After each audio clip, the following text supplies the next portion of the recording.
think Riley Sager just wrote his best book yet. Riley Sager just released his newest thriller at the beginning of the summer, and I'll cut right to the chase. I absolutely loved it. In Middle of the Night by Riley Sager, Ethan Marsh returns to his childhood home after a separation from his wife, where he is forced to confront the past and discover the truth about the unsolved disappearance of his childhood best friend. Now, normally Riley Sager is a bit of a hit or a miss for me, and so I didn't really know what to think when I saw that this book was coming out. Honestly, I wasn't super excited to have another Riley Sager book.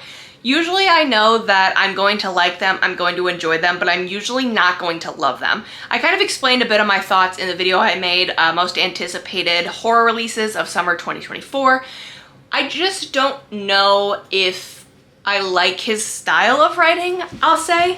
I've read nearly all of them. I think there's only 2 or 3 that I haven't read of his, and I think you just kind of get sick of all the plot twists that are in this and the way that he writes usually his main characters. I like what I'm reading to be believable, and when you're reading Riley Sager, like the last 100 pages or so, it feels like there's a plot twist every single page turn. I think the only one left did this the worst, I guess, where you can kind of see what I'm talking about.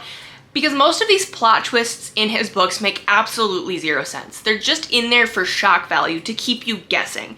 And I feel like that's very disingenuous, and I just don't like to read that in my thriller books. So getting into what I loved about Middle of the Night. In this book, the main character, Ethan Marsh, has a traumatic past, right? His best friend disappears from his backyard while he's sleeping in a sleeping bag right next to him. Obviously, that's clearly affected him, but Ethan doesn't become an absolutely terrible person. He becomes extremely anxious. I would argue he has some symptoms of OCD, and you just feel very sympathetic for him. Maybe that's some internal misogyny on my part, but I feel like he's a lot more easy to digest. I have no problem with female characters who are maybe outside of the traditional box, especially when they've gone through, I don't know, all of their friends getting massacred in a cabin, or their ex-husband committing suicide suddenly and then becoming a ghost serial killer. But it gets tiresome, really, really tiresome. And Ethan is a lot more easy to feel connected to him and feel so much sympathy that he's likable. You're rooting for him, you want him to get better. Whereas his other characters, I feel bad for them, but in a more like in kind of a pitying way. And then the other thing that I really liked a lot about this book is that it was normal. It's hard for me to really describe, I think, what I mean here, and because when I say it's a normal book, that sounds like a slight, but it's not. It just makes sense, and that's so refreshing for a Riley Sager novel. I really felt like he roped all of this in. It wasn't out there, it wasn't unbelievable, it wasn't too far-reaching. He had a plot, he stuck to it, and I really feel like every facet of this book was believable. All of the plot twists in here, I felt were fairly laid out. Like if I went back and reread, you could see the threads and the strands that he's trying to connect to kind of lead you to this place, okay? They're well written, they're well planned out, whereas the other ones, again, just completely for shock value, to keep you guessing and to keep you engaged. Now, the first thing that I didn't like about this book is less about the book and more about me and my experience with Riley Sager. Frankly, I had low expectations going into this. I've liked all of Riley Sager's books. I think the lowest one I've ever given is like a 3 stars, maybe.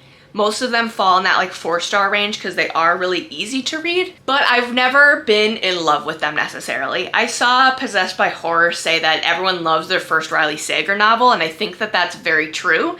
And so I've just kind of expected that each book I would read from him, I'd enjoy. I was glad I read, but I wouldn't find something really good, I guess. But that also makes me wonder, did I just set my expectations very low in this, and that when I got something that's even slightly better than what I've gotten before, that I immediately fell in love with that? My next critique is that I wouldn't say that it was overly original. In fact, I read a book immediately after Middle of the Night that had literally the exact same premise and ended in pretty much the exact same way.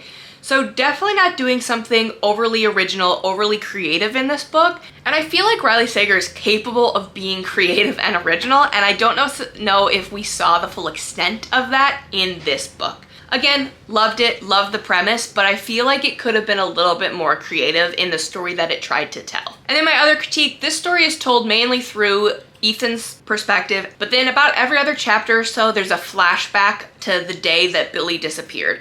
And all of those flashbacks are told through different POVs. I think there were too many, first off. I think you should pick a POV and stick with it. If you're gonna pick two, if you wanna tell present day Ethan, past day whoever, go for it. I don't like books where there are so many POVs and so many timelines that it's really hard to keep track of.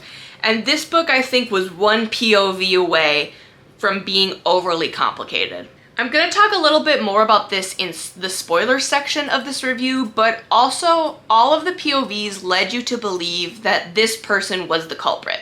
And I felt like there were way too many fake outs. I felt like it was just very disingenuous of a way to keep you engaged and to keep you reading. I think the POVs were also a way for Riley Sager to be a bit lazy. All of them revealed information that helped drive the plot forward, but I felt like you could have incorporated those information in the POVs and the flashbacks into Ethan's plot in the present day storyline. The only exception to that would be the POVs that are about Billy, but I think that that also would have been a really interesting way to tell the story. Present day Ethan, past day Ethan, or even just Billy.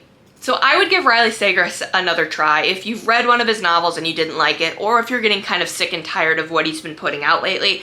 I feel like this one could be very redeeming for you. I think that it is a good starting point if you've wanted to read a Riley Sager book and you haven't. I would just caution though, your first Riley Sager novel I really do think is the best, and why start with the best? Maybe pick one of the average ones to start with so you can have more enjoyment out of the Riley Sager ones to come. Now, to talk a little bit more about spoilers, I want to expand a bit on my POV point from earlier with one example. So about 3/4, I think, in the last 100 pages of the book, we get a POV of Billy's mom, where she talks about a story from when she was a child. She got a glass doll and was told that it was very fragile, not to break it. Eventually, the worry in her about possibly breaking it became too much, and so she just broke it to kind of get rid of her own worry. And then it hints at the fact that like maybe she would do the same for her kid. And then we never hear about her again. And Ethan even admits either before or after his POV that it would be incredibly unbelievable for Billy's mother to do this because of a scene that happened at the beginning of the book. And that's kind of what I mean about the POV. They're all fake outs, and it started to get a little bit repetitive towards the end. I think he should have reined it in a little bit with these red herrings. And then the other thing that I mentioned earlier that I want to talk a little bit more about was the plot twist. There's two in particular that I really liked and I think are examples of what I mean when I say normal plot twists. So the first one that we get, again towards the ending, probably the last 100 pages or so, we learn that Ethan and Claudia are not just separated, but that Claudia has died. I felt like this was a believable plot twist because I always thought it was weird that Claudia never called him back. Like, I thought it was weird when he left the message on her phone like, hey, the childhood friend that I told you about that left me so much trauma and affected our marriage so badly he's dead, he's been found. No matter how bad your divorce or separation was, she would have picked up the phone and called them. It felt like it made sense. Like, that's what I mean with those threads. Like, I thought it was weird that Claudia was never calling him back. Like, what's going on there? And then we get this reveal that she's dead. A very normal, natural plot twist. I've read it before in other books. It made a lot of sense here, I think. Again, very, very believable. Those threads were kind of leading us towards there. We could have got there on their own. Maybe others did, but I did not. And then the other plot twist that I think is a good example of this was the fact that Ashley was the culprit. I don't know, I didn't see it coming, and so it did what it needed to do, but it also, those threads were there, right? Like, it made so much sense now that Ashley was telling him, like, it's okay, Ethan, like, let it go, like, move on like the rest of us. Don't let your guilt eat you up inside alive. All of those conversations now kind of make a lot more sense in retrospect. And frankly, I think it told a much better story hearing that the real culprit in the end was a 15-year-old girl who was scared. And then the other thing, I loved the ending with Billy, where Billy's ghost saves him and Henry from drowning at the bottom of the waterfall. I thought that was very, very sweet, and I liked the ambiguity of, are ghosts real? I really enjoy stories that are kind of like, is there ghosts, are there not ghosts, that really play with that idea.